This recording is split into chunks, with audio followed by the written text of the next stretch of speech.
Hello everybody and welcome back to the Fantasy Football Fix YouTube channel. My name's FPL Phillips and it's that time of the season where it's the return of Eddie versus the algorithm for another year. First of all, make sure to subscribe if you're new to the channel and new to the series, but this is the series on FPL YouTube where the algorithm created by Fantasy Football Fix puts together its own computer-generated team that's predicted to score the most points for each game week. Then I put together my own free hit team, if you like, that I think will score the most points for the game week, and we square them off against each other to see who actually comes out on top. At the end of last year, I actually drew with the algorithm 19-all, which was absolutely mind-blowing. I couldn't see that happening, but hey-ho, it did. So I'm back for revenge this year, hoping I can win in the 23-24 campaign. We're in for another long season of it. I hope you are excited for it, so make sure to smash a thumbs up down below. Just wanted to mention before we get into things that Fantasy Football Fix currently have their biggest ever discount on, so it's definitely a time to sign up now if you were considering using all the very helpful and informative tools that we have available to us. So it's 63% off that you can get. Click down on the link in the top of the description for all that. But without further ado, let's get into things for another year of Eddie versus the algorithm.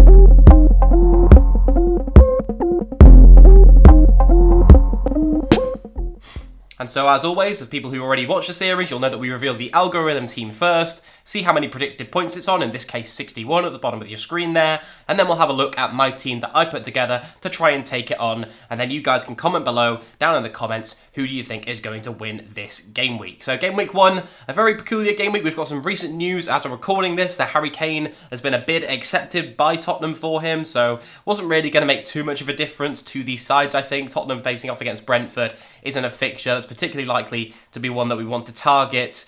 But short term, these are some of the options that you might be looking to have in instead of Spurs players. Their fixtures, of course, look very nice around the game week 3 mark. So if you have some of these options in, more short term picks over the first 2 game weeks, it could give us time to assess some of the options like Son, Maddison, Richarlison, who could now be playing up front, of course. This could be some of the players in this team who you want to target over the first few, giving you options to move across once the fixtures for Spurs look a little bit better, in my view. But that's my quick summary of the news with regards to Harry Kane. But in goal for the algorithm, we'll kick things off with this actual side there on screen. It's going to be Onana of Manchester United going up against Wolves, who are starting the season off now without their manager. And, you know, they've looked pretty toothless in pre-season. I think Onana's a quality goalkeeper.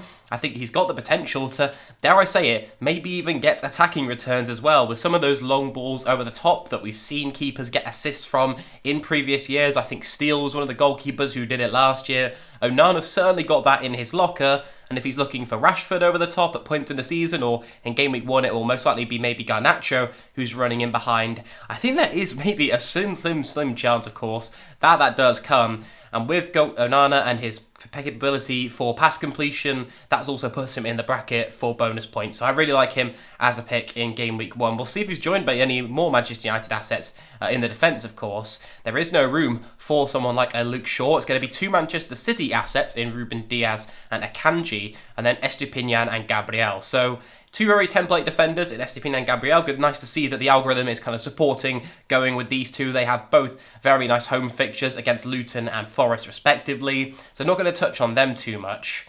Ruben Diaz is one that I do like as the Manchester City kind of defensive option that you could go for. John Stones also looks a nice pick playing at centre-back now, which is a bit of a change from what we saw towards the end of last season, where he was deployed more of a midfield role. But Akanji on the other side is probably going to become a little bit more of a risk. We've seen him deployed at left-back, where there's now, of course, Ake once he's back fit. Vardiol, when he's integrated into the team, could also be an option there. But for game week 1 in isolation, as hard as it is to predict Pep, you could definitely see Akanji getting a start in game week 1 against Burnley away. And yeah, maybe taking a punt on him for the first game week wouldn't be such a bad thing at all. Maybe if you're on a game week 1 bench boost or something, could take a little bit of a look at him. But on a free hit, definitely not a bad one to go for at all. And someone I didn't even actually think about really when I was putting together my team that the algorithm has picked up on. We're then going to see a midfield 5, so a 4-5-1 formation, which in the short term is probably quite a strong option to go for, really, with the clear lack of strikers in FPL at the moment. But it's Bruno Fernandes, Marcus Rashford, Saka, Martinelli and Matoma in this midfield, so a very, very stacked midfield. The 2 Manchester United assets in the template, the 2 Arsenal midfield assets in the template. The best picks of the bunch for me, Fernandes and Saka on penalties, more nailed for expected minutes. Rashford and Martinelli, the higher goal threats. maybe might get a few fewer minutes in these games, but Rashford will be playing up front, probably going to get the majority of the game, if not all of it, because of someone like Højlund's absence. Martial might be back, but Rashford's really going to be deployed down the middle.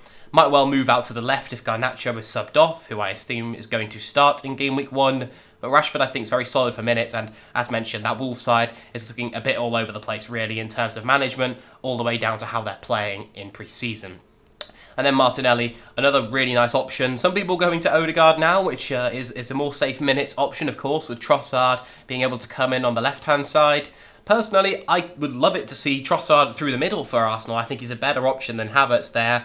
Whether that's actually going to happen, I'm not sure I see it. Trossard is very good from the bench as well. Coming on for Martinelli, as we saw in the Community Shield, is definitely a possibility. But going with Martinelli, who could do some serious damage, even in fewer minutes, where he might come off around the 60, 70 minute mark, I think I would still back him over any of the other Arsenal midfielders besides Saka.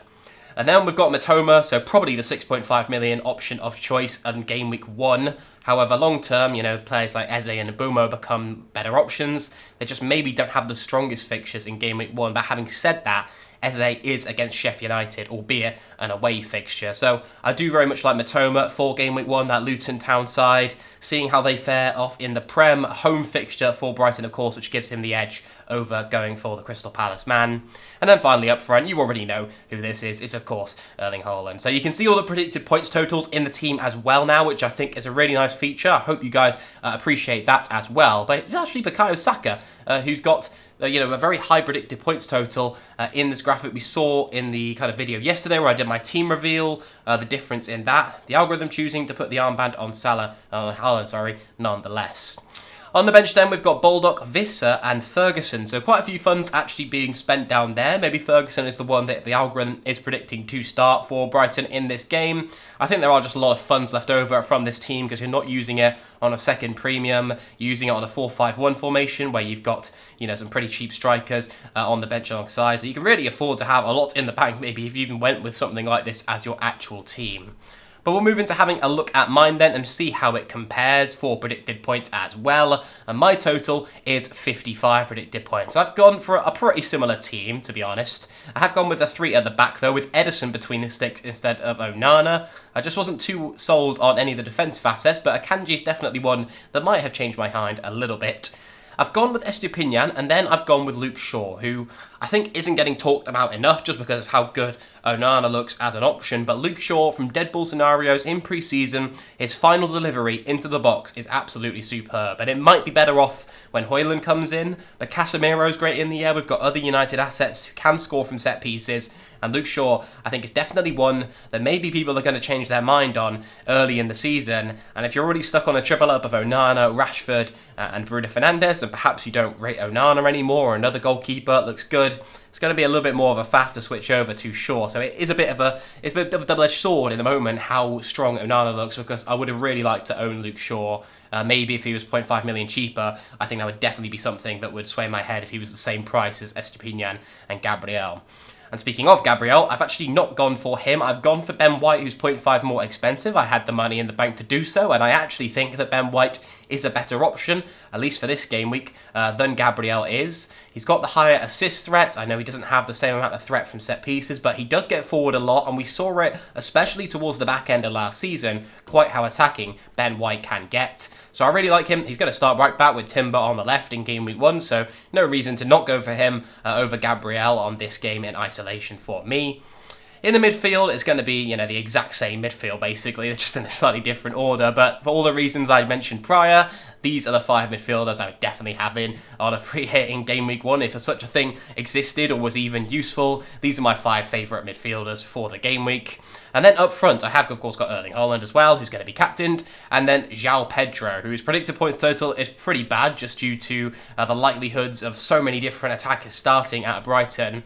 But I definitely expect him to play in that role behind the striker, whether that ends up being Ferguson, who we saw in the algorithm 11, or whether indeed it ends up being Danny Welbeck. So yeah, João Pedro on penalties as well, as we've seen in pre-season. He took one whilst Pascal Gross was on the pitch, who was the presumed penalty taker. So that would lead to point to the fact that João Pedro is now number 1 penalty taker for Brighton, which makes me even more favoured towards him, especially for this nice first fixture against Luton Town.